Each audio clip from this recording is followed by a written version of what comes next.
Good afternoon, everybody. I see people slowly drifting into the room, but we're going to start the session and hopefully everybody can catch up. So I want to welcome you to the 8th in the Johannesburg Business School online series, which has been running since April last year. We've had a range of very different topics and speakers, and today is going to be no different. We're focusing on the topic of innovation. With fierce competition in a dynamic and fast-moving world, no company or individual offering products or services can afford not to innovate. So this is a topic we're going to be looking at in some detail today, and thank you for joining us. And I am going to be hosting you, and my name is Diana, as you can see on the screen. I am Professor of Practice at the Johannesburg Business School, and I'm also the CEO of my own consulting company on doing business in Africa, which is Africa at Work. Okay, and so a little bit about the Johannesburg Business School. It's one of our leading business schools, one of our newest, and also one of our leading business schools. It focuses on the SME sector and on growing and scaling businesses for a greater impact on society. So playing a very important role certainly in Africa, where this is the backbone of African economies and something that hasn't been focused on enough in the past years, and the JBS is a leader in this regard.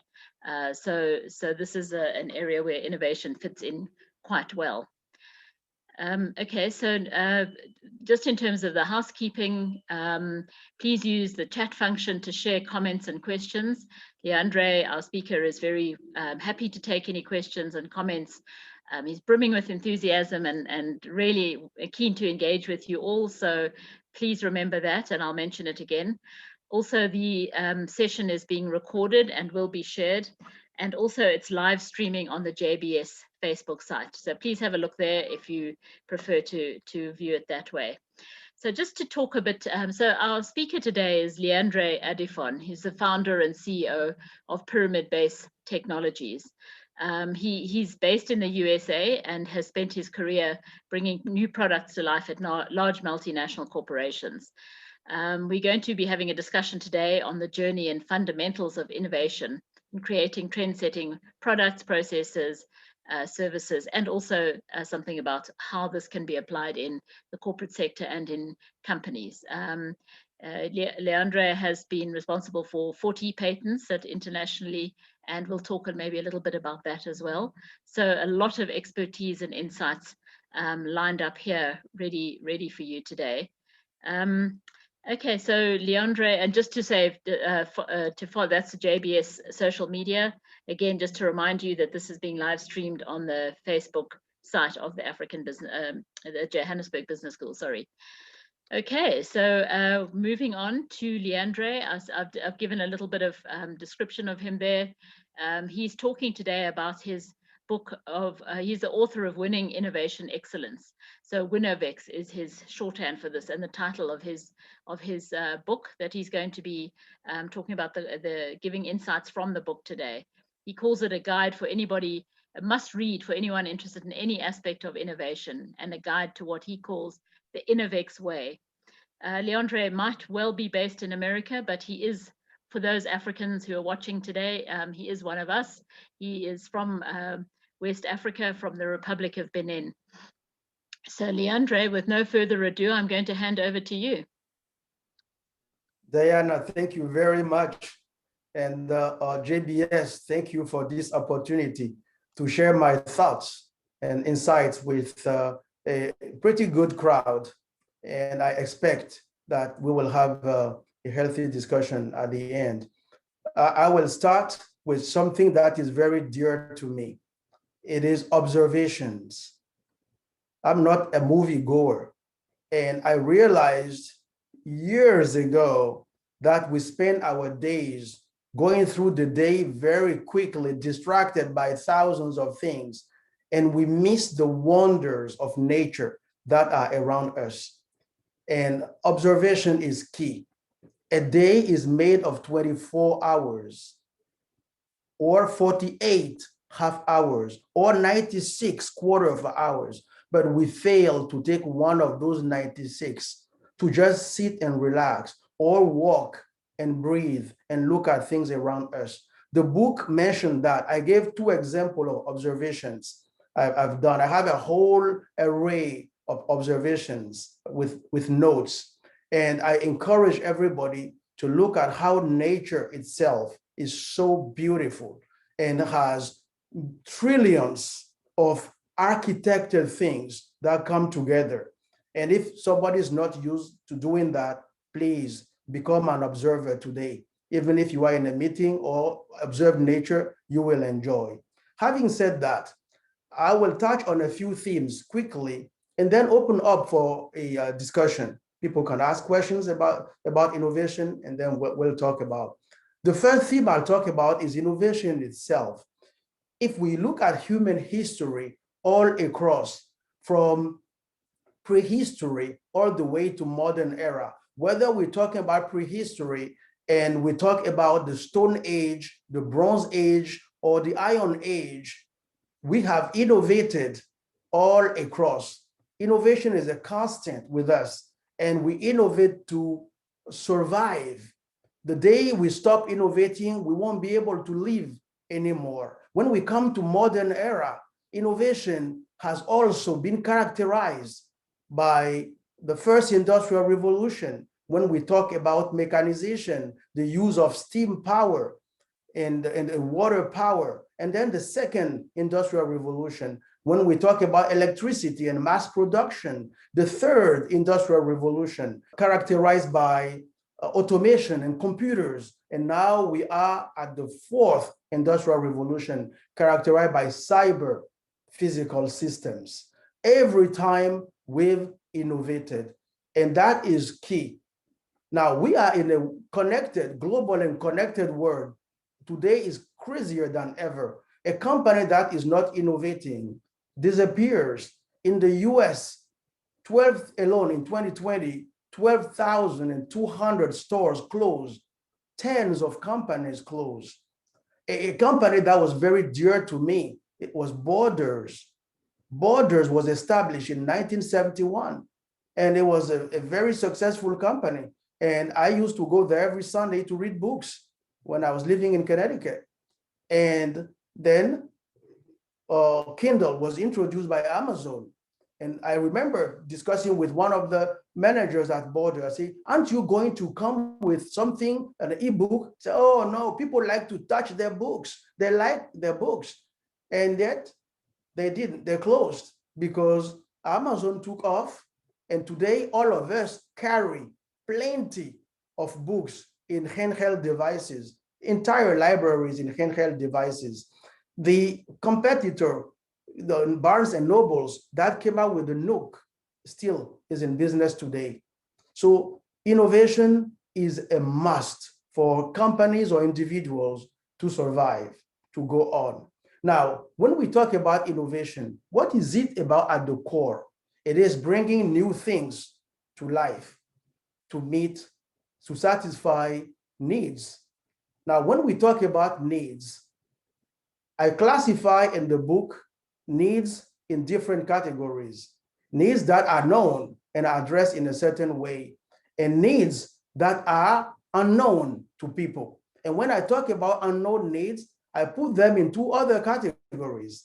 Needs that are unknown to unmet needs that are unknown, but people understand when they are explained, and needs that are unknown that people don't understand. A couple of examples to illustrate. In 1996, a Finnish company in Europe, I was engineering manager for my company in Europe. A Finnish company, smaller than ours, came with a design for elevators that eliminate the machine room on top of tall buildings. Now, when you look at tall buildings, on top there, you have a room, look like a doghouse, and you have all the machinery and electronics in there. And that's what pulls the cabin that we get in when we ride elevators. And that company came out and eliminated the machine room. Now, architects never complained until then that they never complained about the doghouse on top. But the moment that was eliminated, that need just came out and they were satisfied a non-expressed need, and they jumped on and they loved it, and it just took off until Otis came in and then was able to come with its own solution to take over the market again of machine roomless elevators. Now, when I explain to people that there are needs that are unknown, and that when it's explained to people that don't even know what we're talking about, people are shocked and say, give us an example. The best example that I enjoy talking about all the time is about the germ theory, that diseases were caused by germs. And people before Louis Pasteur were trying to explain that to populations, and they said, what are you talking about? No eyes can see them. Therefore, there's no need to go and find something to kill those germs. There's no germ. Diseases are caused by mysterious forces. And yet, when Louis Pasteur, a French chemist and biologist, came with tools to pasteurize milk and show that contamination was over and people were then cured, everybody understood. So it's clearly important for companies to understand which needs they are tackling. And one of the reasons why it's so critical is that companies spend a lot of money conducting surveys. Now we go to see customers and we ask them questions about their needs.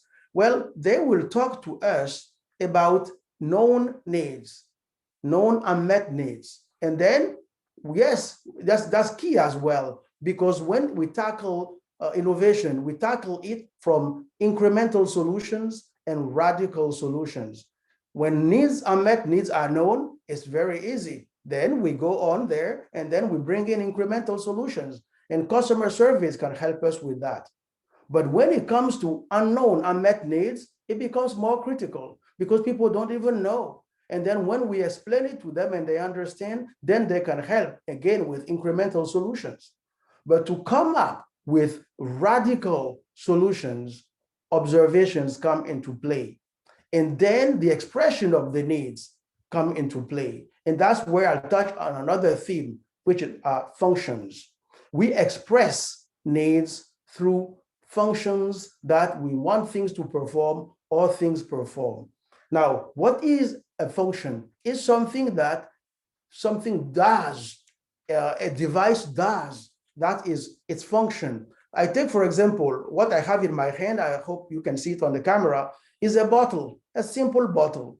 Every bottle in the world performs 5 functions. They contain a fluid or a granular material. They contain something. They prevent spill. They enable transfer. They enable grab. And through the label or through, if they are transparent, we can see through, they describe the content. To summarize, contain, I would say for the sake of, I'll say contain fluid, prevent spill, enable transfer, enable grab, and describe content. If we look at every bottle, it performs those functions. And I have another example here. And here you see the enable grab is done by a handle that is to the bottle. And once we understand the functions, we can express them into functional requirements. And that is key. And that's where a design starts. And this is applicable to products, to processes, to services, and even to organizations. Organizations are human systems. And I dedicated a whole chapter to organization design in the book. There are several notions that are in the book, but the first part expresses all those, how we characterize the needs, how we come up with functions, how we decompose the functions, explain all that too. And the last theme I will touch on before opening up for questions is the notion of characterizing innovation. I simplified everything to just 2, I'll call them equations, for lack of a better word. If we understand the functions, and then we match them with the right technologies, we innovate. So functions plus technology create innovation. Now comes a very critical element, execution.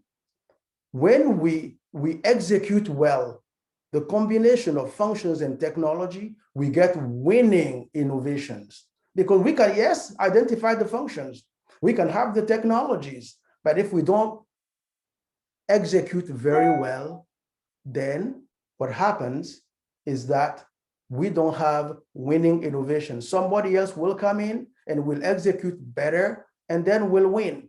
One example before I yield the floor for people to ask questions.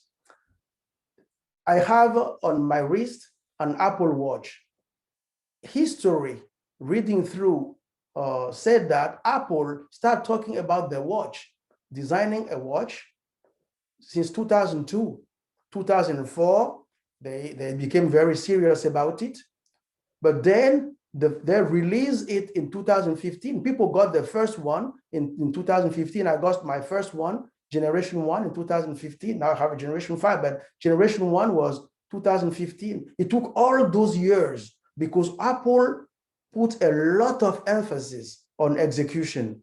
And that's why companies that are able to combine functions with technologies and execute well over time get into winning innovation excellence, and that is Winovex. And that is what the book talks about, getting into a winning innovation excellence, which is Winovex. The second part of the book, just for those who will buy and read it, shows how we apply all those things to supply chain, to logistics, to field installation, to modeling and simulation, and then to how to pick technologies. So the second part is mostly application to the operations.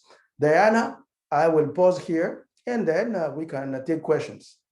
Okay, Leandre, thanks very much for that. Moving quite swiftly through this very large and complex topic. How many pages is your book? Is it it looks like quite a big one? Yes, it is 300. I will take appendix glossary out, 330, and then when you look at the whole thing, it's 352 pages. Okay, so that's quite a monster to devour. So I'm sure there's a lot of information that we haven't touched on there. So please, just a reminder to everybody to put your questions on the chat function. I see somebody has put twice, so it's clearly an important thing. Cohn introduced the MRL, proud of it. Does that mean anything to you? Cohn, is that pronounced correctly? Maybe not. Yes. Cohn is the, I didn't call the company's names, but Cohn was the Finnish company. Yes, they introduced the MRL, and it was quite a journey for us at the Otis to counter, and we did. Okay, so that's so well done. And I will say this, Diana. I usually don't like to boast, but I'm very proud of teams I work with. The main patent for the Otis product called Generation 2, which Otis shipped this past January, the 1 millionth was my patent with another gentleman. The core of the patent that talked about flexible flat ropes and the permanent magnet machine, we were the two inventors of that on that patent. And I'm quite proud for the work that we've done. There were other patents as well, but the team at Otis came together and did a wonderful job at that time. Well, that sort of leads me on to the first question I want to ask you, and that is, what motivated? You've mentioned the one or two innovations. What motivated you to write this book? What are you aiming to, to deliver with that? Yes, innovation in most companies happen in a very accidental way. Somebody will have an idea, and it happened to me through my career. You will have a wonderful idea. You go see a manager, and the manager will say, no, it won't work. It's a bad idea. And then you have to force it through to make things happen. Some managers are open-minded and say, yeah, bring it on, but we don't have any funding for that because it's not in the budget. Not most companies take systematic innovation. It's accidental, or the companies are under pressure because competitors have released something, they have to react. So in a reactive mode, that's how companies come. There are a few companies like Apple that are coming, they come forth and they are thoughtful about it. So I want to take innovation from accidental and reactive mode to systematic. And that's why I express and holding hands and expressing each of the elements, what are functions, how you characterize them, and then how you develop a product, how you combine function and technologies, and how you execute. So I want to make innovation systematic. So every company that gets on the Winnovex way can innovate very intentionally. You know, we talk a lot today about innovation, and linking it very much in Africa to things like entrepreneurship, creating technology-driven innovations that unlock a lot of things in Africa, opportunities, and so on. What should companies be thinking about in this era when it comes to innovation? I mean, you know, you're looking at it from a very practical and technical aspect, but it does start, doesn't it, with the idea. Do you think you know, what is happening in the world today? I mean, you living in America, what is the thinking among sort of corporations and things and companies about innovation and what they need to do to keep ahead in this very competitive world? I'll break your question into three, Diane. Because you talk about innovation in Africa, then you talk about what companies are doing in this competitive world, and my take on all this. Now, companies innovate top down. Companies innovate top down. I repeated that because when they look at the market and they look at customers that can afford to buy their products are people who are not at the bottom of the social economic pyramid. There are people who are middle class or high class that can afford to buy some product. By the time the product reaches down, it's so expensive, people cannot afford it. And today, my company, Pyramid-Based Technologies, that has its roots from since I was 14, living in Africa, and remembering in my teen years, I was making bleach already. And then I helped friends and I got together. We were making spare parts in Africa. We work on windmills, we work on boxes to hatch eggs, all those things I was doing when I was still living in Africa. And pyramid-based technologies for me is to go back to that root and design bottom-up products that will help people that live at the 4.5 billion people live at the base of the social economic pyramid. And when we talk about that, people said, yeah, but it has to be anything that is very inexpensive, therefore it must not be serious. Well, I'll tell you this anecdote. I was visiting one of my last trips to Africa. I was surprised when the guy who was driving us had a cell phone. And that cell phone is one cell phone with two SIM cards. So he could have two carriers with one cell phone. It is something I've seen in China. It is something that's very popular in Africa, and it's not in the US.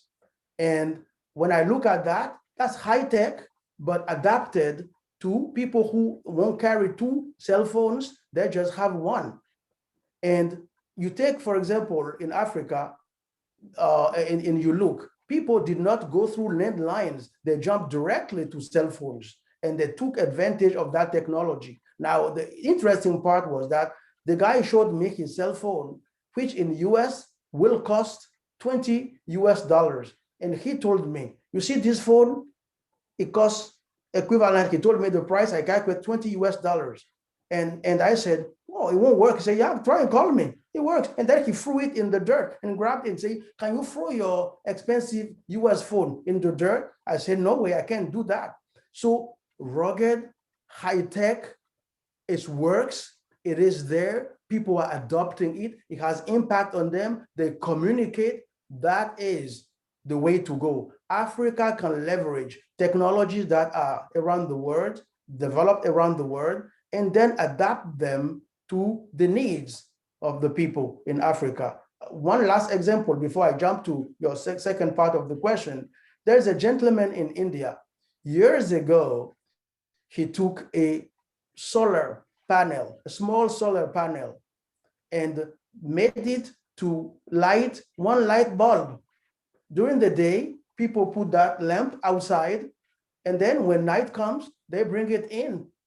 And that lamp with one light bulb, a solar panel, will help people do work in the evening, continue to do their trades. It lengthened their days. That is high tech made affordable. And that is what pyramid-based technologies is about.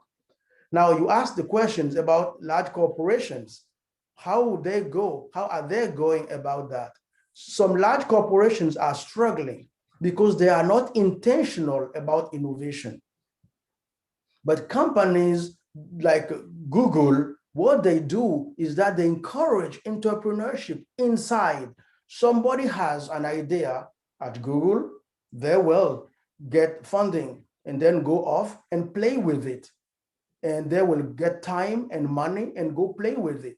And then when that works, they bring it in. But companies that want to use the super highway that is established to deliver established product, to innovate, most of the time, they do incremental at best. Otherwise, they fail. Why? Because the processes are already established. Everything is set. And when somebody comes in and wants to change something, they say, whoa, wait a minute. You can't change it because this is going. We have to deliver products. We're not here talking. We're here delivering value to our customers. That's how hard it is until another company will come with something, and then they will look and say, we are under threat. And when companies are under threat, that's when big companies will pour money in, will create something that should be normal, everyday practice to have people offline, entrepreneurs, small cells funded internally. And that's how big companies can. And some are doing that, but most of them are not. I think what we're seeing here is a lot of big companies hiring in innovative thinkers to get them out of their comfort zone, I think particularly in the wake of the COVID pandemic. Okay, I do have a question here from Sina. How can a company create an innovation inspiring environment? In other words, create an environment where people want to be innovative without feeling like it is forced. Excellent question. Is to develop the way to capture a spark. That's the example I use. A spark that comes out just like a spark, being able to grab that spark, creating the environment where people are not ashamed to come in to innovate. And that environment naturally comes to me. I'll give you one example. When I was working in Italy as engineering manager before moving to the US more than 20 years ago, we installed a new elevator into somebody's new customers, and that elevator was innovative. But there was a problem because every morning at 6 a.m., when that owner of the building comes to work and takes the first ride, there was an imbalance and the flat spot on the wheels that makes noise. And he was so upset. He was so upset and wanted to take out the whole elevator, and then called our boss and said, hey, I'm not happy with your brand new system. I'm going to take it out. So we were under pressure. So I called my whole team and said, we need to brainstorm and come with a solution. And we just hired, it was a Wednesday, we just hired a young guy, he finished high school, came in as a draftsman in a vocational school. His name was Marco. And Marco came, and I invited him as well. So when Marco came, and then we started brainstorming, Marco said, so what's the root cause of all this?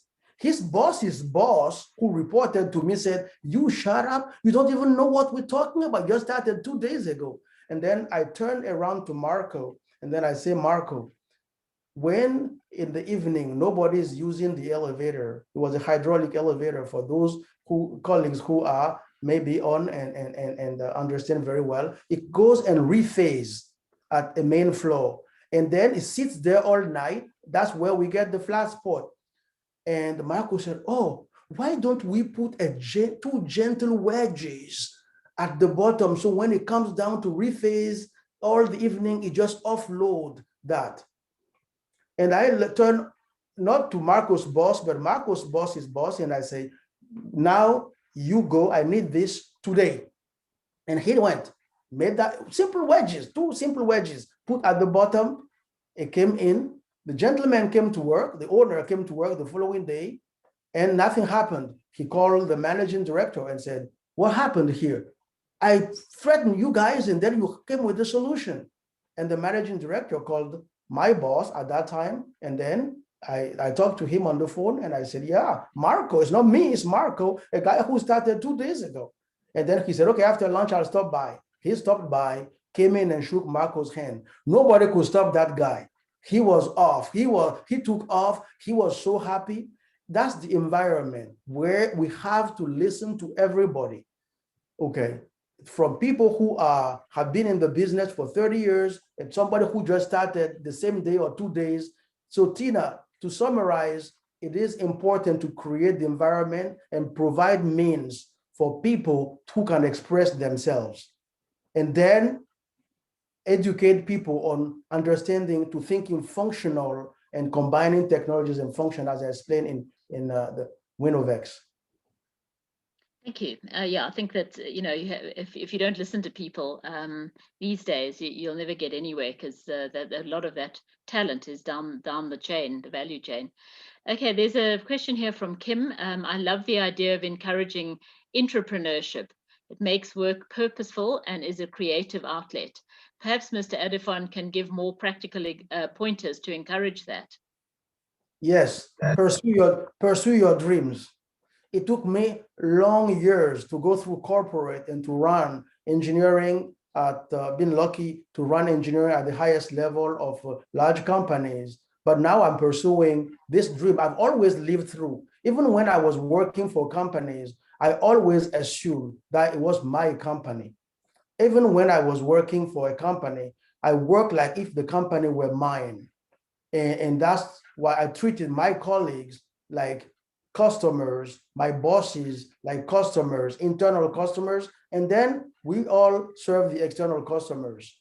And we have to be and pursue our dreams. Yes, some managers will stop and say, "No, those are stupid ideas." If we are convinced that the ideas are not stupid, we keep on pushing. It's the Japanese saying that a drop of water every second end up over several years end up breaking a stone. So we need to be persistent in our thoughts. Life is one, okay? And yet we want to be happy. And to be happy is to pursue our dreams. Within a team, within a company, listen to everybody politely, treating everybody like customers with gentle manners, grabbing the best out of them. And we become, pretty soon, before we know it, we become the focal point of people coming to us, expressing the ideas, and we work as a team to be able to deliver values. So pursue your dream and be persistent. That is a very good answer. All right, Jerome has posted a question. How innovative ideas can pass through boundaries of companies? For example, if I came up with an innovative idea, even though it's not aligned with my company, how can it pass through boundaries and benefit the people? Yes. Do you want me to read it again, or did you catch that? Okay. No, I got that. I got that. Yes, when we get ideas within companies, it is the right of the company we are working for that we submit it to the company to let the company know that we have this idea. Some company, because as long as we are working for a company, any idea that we have belong to the company. And that's why some companies have established very formal way to release the employees if they don't want to pursue the idea. Now the employee is free on her or his time to pursue that idea. But they have to have a formal release. Some companies do that, but it has to be presented to the company. So now that I explained, let's take two paths. Assume the company said, well, it's an idea that falls into our portfolio, but we don't have time for it. It's not. Then that comes the persistence, being able to continue talking to people with that over and over, and then it keeps coming. At some point, somebody will listen in the company. Somebody listens. I've listened to countless of ideas that came my way when I was running engineering for large corporations. So it comes, it's at some point somebody will say, yeah, I'll give you some money. So let's go try that. So that persistence pays off. Now, if the company says, I release you from this idea, you may have time to pursue it offline, or you may not and have to wait and until it comes out. Some people jump off and say, well, let me go pursue this dream now. And we've seen people taking their ideas and going to look for funding and developing them with other people, and they leave the company because the company did not value and is not able to harness their creativity, and they go out. So to summarize to Jerome, pursue within the company. If the company, the idea belongs to the company owns it and wants to pursue it, insist, even if they don't, until it happens.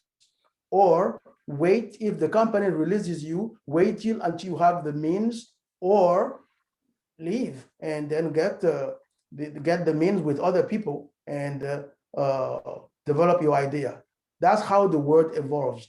That's how we make this world a better place, because of innovators. I think we've certainly seen in Africa, in the fintech, very fast-growing fintech space, a lot of the entrepreneurs who started their own companies come from the corporate background, where they've gained the experience, possibly the networks, and taken that sort of on the road, as it were, and sometimes as having their former companies as clients as well as anything else. So just to on another note, I mean, you living and working in America, are you seeing a changed attitude to innovation on the back of COVID? You know, a lot of people are talking about that, saying it's kind of opened our eyes to a new way of doing things. Is that your experience? Are you feeling that happening in the area, the circles you move in, and the society in America? Yes, there are things that are here to stay. Here's an interesting thing. In 2016, December 2016, I was making a presentation. It was earlier than that. I was making a presentation in one of the largest institutions of engineering in the US. And I told the audience that people will be living in their homes and then working from their homes. At that time, it did not make any sense. I have no idea that COVID would come, but I was thinking about technologies that will, you look at mega trends and you see technology that will enable people. And somebody from the audience told me, well, oh, you see the cities, we are putting amenities in the cities, people, they will be crowded. And then I said, no, look at the mega trends. And today, without knowing, COVID has made us to have Zoom, WebEx, Teams, from every go to meetings. There are plenty of technologies today that enable people to talk, and that will only grow. It will only grow better. Also, in 2016, Thomas Fry, who is a futurist, was saying that by 2030, the largest company in the world is not up yet, was not created, but it will be in education. So wait till you see revolution in education coming. In fact, I start writing a book. My next book it will be on education and education models for the future. I'm writing it as we speak, among other things that I'm doing. So it is critical for us to look at the mega trends. They turn like a big wheel very slowly. And when we look at them, here are a few mega trends that in the US, the green revolution. Whether people believe it or not, whether people want or not, the mega trends continue to go. It goes. And the green revolution will bring us to take more from nature. The sun, the sea, the wind, those are all natural phenomena. And we should be able to tap into them and free ourselves from carbon fossil and then reduce the emissions on our planet.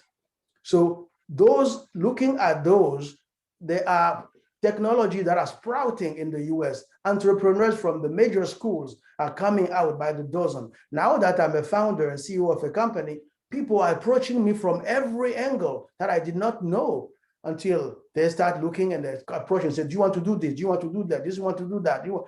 It is. So in the US, we are seeing trends. And this will not just be in the US, it's happening everywhere in the world. In Africa, I'm so pleased to see how Africa is boiling with new ideas and technologies in there. And I can't wait to visit you after COVID so we can put up some good things across Africa. I just want to mention, thank you for the questions we've had so far. Please, guys, put your thinking caps on. I don't know what time zone you're all in, but those who are in the same time zone as Leandre, you have no excuse. It's the start of your day, so please come with your ideas and your questions for him. But I just wanted to return to something you just said, and I know you said you're writing a book about it, but possibly that means that you can answer in a little bit of detail. You say education is the next sort of big thing in terms of innovation. What could you mention a couple of reasons why you think that's the case? I mean, certainly in Africa, it's something we really need. But I mean, what kind of innovations are you seeing, or what kind of trends are you seeing in that regard? It's something that's very important to us here. Without leaving the horse out of the barn too soon, I will only touch on something, a theme for you to see. Education has become an industry to produce workers. That's wrong. Okay. Education should not be an industry to produce workers. Education should bring people, the best out of people, to be able to express themselves for the greater good and create a better world. The second thing I will touch on, we evaluate people, all of them the same way. With the model or current model of education we have, there will be no Mozart. There will be no Beethoven. There will be no Leonardo da Vinci. Why? Because when kids are growing up and they have talents, we flatten them because we have molds that are already created. We have to push them through the molds. And if they don't match the mold, we discard them. They are discarded, road kills. And then we discourage them and telling them, no, you're no good, you're no good, you're no good. And yet they are excellent because they may be the one that have that unique talent that the world needs. So to be able to harness that and foster it and grow it is what education should be about. And that type of education will grow people. And as it grows people, it will generate wealth. I won't say more than that. All right. And now we have a question on the energy sector. You talked a little bit about the green revolution that we're in. Why do you think there is, this is from Tseko, why do you think there is so much resistance to nuclear innovation in the energy sector? Because of execution. Again, I go back to Winovex. The functions are clear, the technologies are there, but not fully because there are things that we don't master. People look at the consequences. When you look at what happened in Chernobyl, still nobody can live there. When you look at what happened in Fukushima, when disaster hit, people are afraid. But the good news is that there is a trend now, design trend that's coming. They are called small modular nuclear reactors. They are coming. And there will be very small reactors that will be in neighborhoods that will be buried and will serve a certain population rather than the several gigawatt generators that require a whole apparatus. And then when something bursts, then the consequences are disastrous. Smaller nuclear reactor will be even designed. The whole thing will be designed in factories and then transported to the place and assembled like any other machine. That is a trend that is coming. There is resistance, but the funding is coming. Now, the problem, the challenge for those is the cost. They have to compete with other technologies that are evolving. For example, energy storage technologies. When you start combining energy storage with solar, now that is becoming, the cost of solar is coming down dramatically, and then energy storage as well is improving. The next frontier for all the energy storage companies is solid state batteries. Now, I do not want to burden anybody with technical details, but just so that people understand, every battery is made of electrodes, anode, cathode, and electrolyte. The secret sauce that everybody is pursuing, including my company, is having a solid electrolyte that enables no fluid, no liquid, no gel, so they're not flammable and they have a very good energy density. So that when you combine with solar, now you are having a solution that is competitive. And you compare that to nuclear reactors, smaller, nimble nuclear reactors will come and be part of our portfolio. However, the cost per kilowatt hour is what people are measuring. And if it's not competitive, it won't survive compared to other technologies. But the technology is alive. We've got some questions here on the recycling, which is, of course, a big trend of the modern era as well. Putela is asking, what are the possibilities that current landfills could be potential deposits for fossil fuel, considering that plastic is the dominant material? Can these be brought to mine out the plastic for recycling? So we're talking about landfills. What's the name of the person, Diana? Putela. Pretala. It's very important to associate the question with the names like Jerome and Tina and so on. It's important because even though we are on video, it creates a human presence. So Pretala. So Pretala. Putela. Phu. Phutela. Okay. So thank you very much. Yes, plastics are a very sad story. A success went wrong. Why? I was just telling a group last week that is we know that plastics take hundreds of years to completely dissolve, but then we use them over and over for things, for single-use things. Isn't that a contradiction in human behavior? Something that can last centuries to decade, we use them for single use, and then after that, we throw them away. That's why it's everywhere, and it needs to be recovered and repurposed in a way that will last. Some people have started making construction equipment with recovered plastic material, which is good because you build, or some people start using them for road material, which is good because those are infrastructure that last long. So it's not for the single use. So being able to recover the plastic has to become for everybody.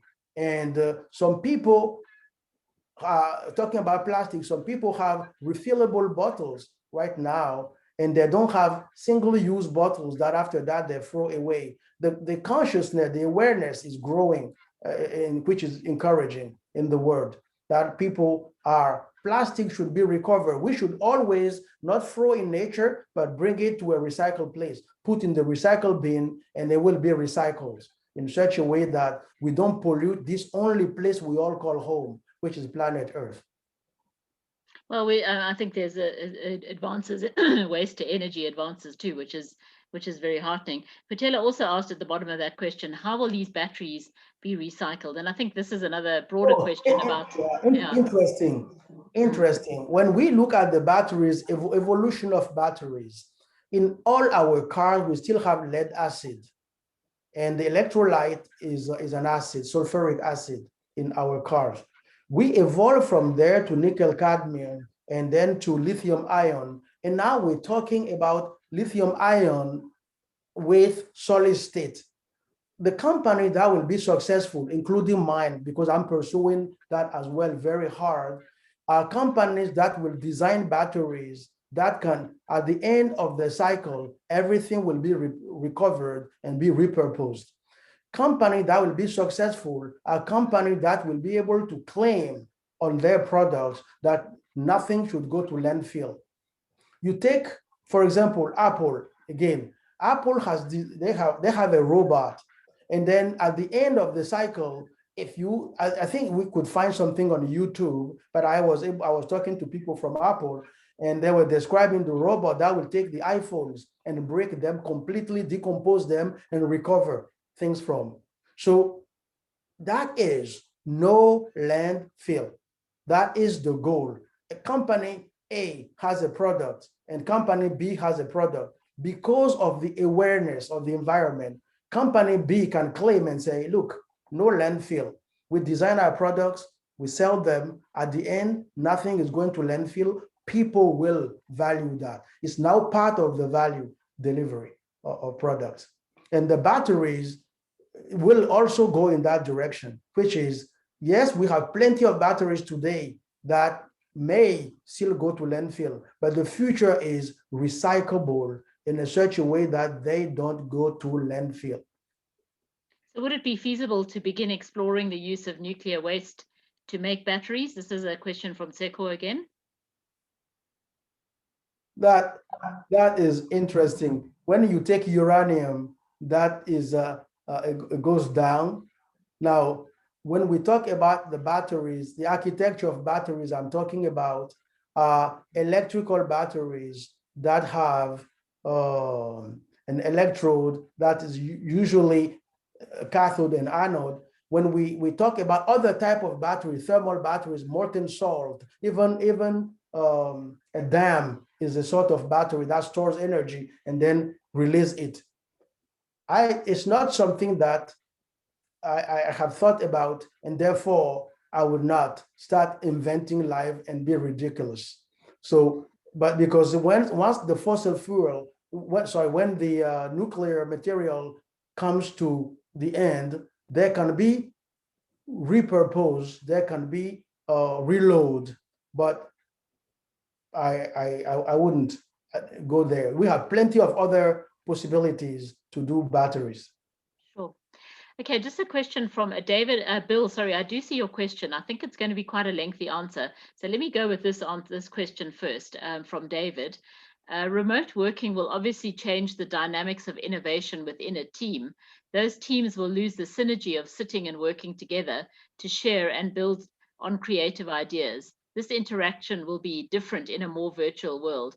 Have you seen companies who are already adapting to this well? What is your theory on making it work well in the Yes, shift to my online? theory, yeah, David, thank you very much. My theory is believing in human creativity and adaptability.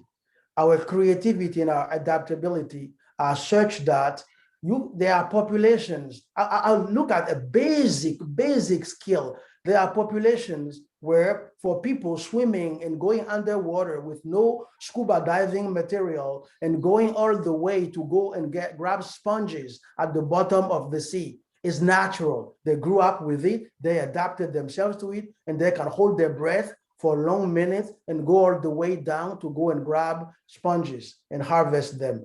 The same way we are just starting morphing ourselves and adapting ourselves to working remotely, because that's not going away. Companies have enjoyed great savings with all the travel costs cut down, and it costs much less to work remotely. Teams will come together, technology will be developed. that will enable us to work remotely and together and have the same interaction. Somebody who has an idea at midnight will have the way to publish it, and the team will react to it, and they will come together, and they will be there sketching, and they will see. There are a lot of technologies underway that will enable people to work together. I do not underestimate the creativity. Yes, and companies, a lot of companies, including Facebook itself and other large companies, are investing a lot of money in it. There is a CES, Consumer Electronic Show, which is a big show that every year I attend. This year it was done remotely. It took 3 days, 4 days, and all the 4 days I could not participate with everything, but I did where I could. It was remote, and it was enjoyable as well. All the large corporations came and present their newer things, and we enjoyed them, but it was remote. We will adapt, and this trend is not going back. Therefore, people will adapt, people will come with creative ideas. 10 years from now, when we talk, we will say, what were we doing traveling all around the world for non-essential travel? Why were we doing that? It will become so natural. Therefore, let's not be like fish that refuse to follow the flow of water. When the water recedes, they find themselves on the shore and they die. We want to go with the flow. We want to be adaptive, and we want to be able to take the best of remote working. It is here to stay. I think one thing people miss a lot is the networking aspect, just meeting people randomly rather than having to structure it all online. But anyway, I think that's a topic for another day. So we've reached actually the end of our time. Suddenly comes upon us quite quickly in these sessions. You move slowly and then fast. I think there's probably you probably have a name for whatever that trend is.